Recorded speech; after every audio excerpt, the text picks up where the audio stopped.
आज गोटे घूर्णिबलय केंद्रीय अंडमान सागर रे सृष्टि होईछि सेटा एक्सटेंड करुच्ची 5.8 kilometre above mean sea level यार इन्फ्लुएंस रे गोटे लघुचाप बनवार संभावना रही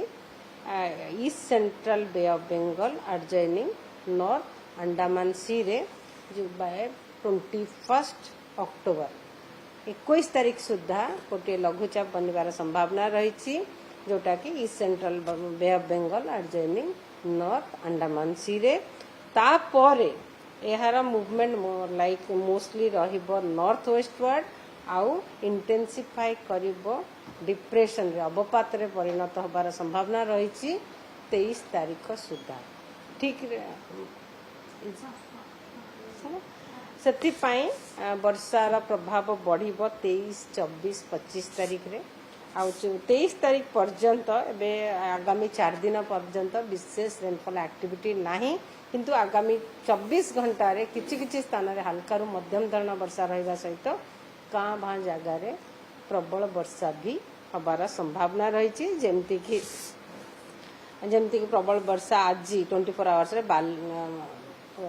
भद्रक बालेश्वर और जाजपुर रे कांबा जगह रे प्रबल वर्षा हबार संभावना रही सहित बिजुली घड़घड़ी यही स्थान गुड़िक कोस्टल पूरा उपकूलवर्ती अंचल जो जिला गुड़िक भी बिजुली घड़घड़ी हबार संभावना रही काली वर्षा हबार संभावना रही गाँ बाँ जगार और north interior Odisha mostly dry रहिबो पाग मुख्यतः सुखिला रहिबो और नॉर्थ कोस्टल ओडिशा और साउथ ओडिशा रे हमर कांभा जगार हल्का रु मध्यम धरण वर्षा रहिबा सहित बिजुली घड़घड़ी मध्य हेबार संभावना रही जेमती कि हमर मोस्टली कोस्टल उपकूलवर्ती अंचल रे बिजुली घड़घड़ी हेबार संभावना रही काली पई जदि देखिबा 21 तारीख पई कि पाग मुख्यतः सुखिला रहिबो हमर उत्तर ओडिशा रे किंतु दक्षिण ओडिशा रे कांभा जगार हल्का रु मध्यम धरण वर्षा हबार संभावना रही 22 तारीख रे भी कांभा जगार हल्का रु मध्यम धरण वर्षा हबार संभावना रही जेमती कि भद्रक जगतसिंहपुर केन्द्रापड़ा पुरी मालकानगिरी एवं कोरापुट जिले में आ 23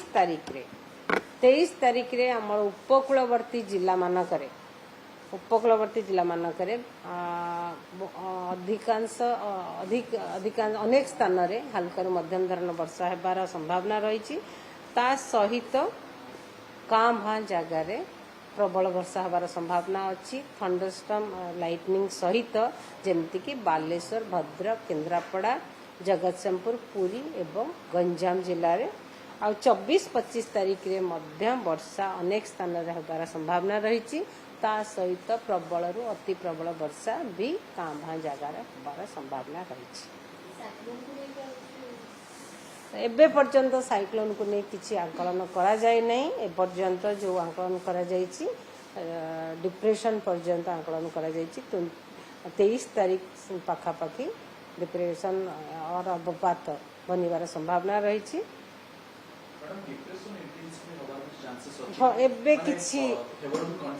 एबे किछि सेटा आकलन करा जाए नहीं आउ एबे लो प्रेशर बनिला पर ही पिक्चर टिके क्लियर रहबो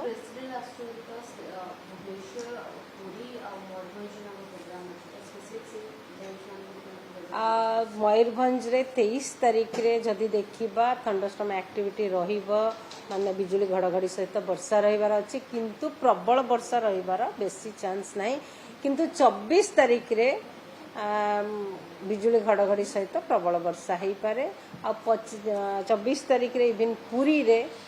प्रबल रु अति प्रबल वर्षा हबार संभावना रही आउ 25 तारीख रे भुवनेश्वर रे 24-25 तारीख रे भी प्रबल वर्षा हबार संभावना यही जो सिस्टम टा बनवार संभावना अच्छी से सिस्टम रो प्रभाव रे वर्षा हबार संभावना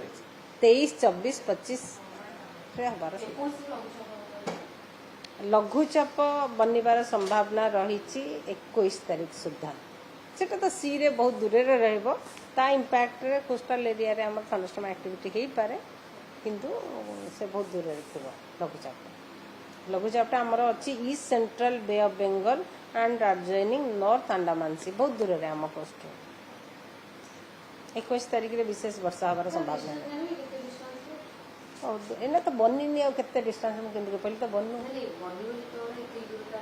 बहुत दूर रे अछि आम कोस्ट रे मु तो 21 तारिख रे आपन को ड्राई देछि नॉर्थ ओडिसा ड्राई अछि आ साउथ ओडिसा रे काम भा जगह रे हबो आ 22 तारिख रे भी हमर विशेष किछि नाही 21-22 तारिख रे किछि नाही बहुत सिस्टम आज कल ठंडा समय एक्टिविटी तार हाँ ता सहित आउ गोटे इम्पोर्टाट जिनस है आमर जो मत्स्यजीवी मान वार्निंग रहिबो 21 तारिख 22 तारिख रे ईस्ट सेंट्रल एवं साउथ ईस्ट बंगोपसागर रे जेमति कि पूर्व केंद्रीय एवं दक्षिण पूर्व बंगोपसागर रे वार्निंग रहिबो 22 रु 23 रे केंद्रीय बंगोपसागर एवं दक्षिण बंगोपसागर रे वार्निंग रहिबो 24 तारिख रे केंद्रीय बंगोपसागर दक्षिण बंगोपसागर इवन उत्तर बंगोपसागर रे भी वार्निंग रहिबो सेति पय मत्स्यजीवी मानकु जिपाको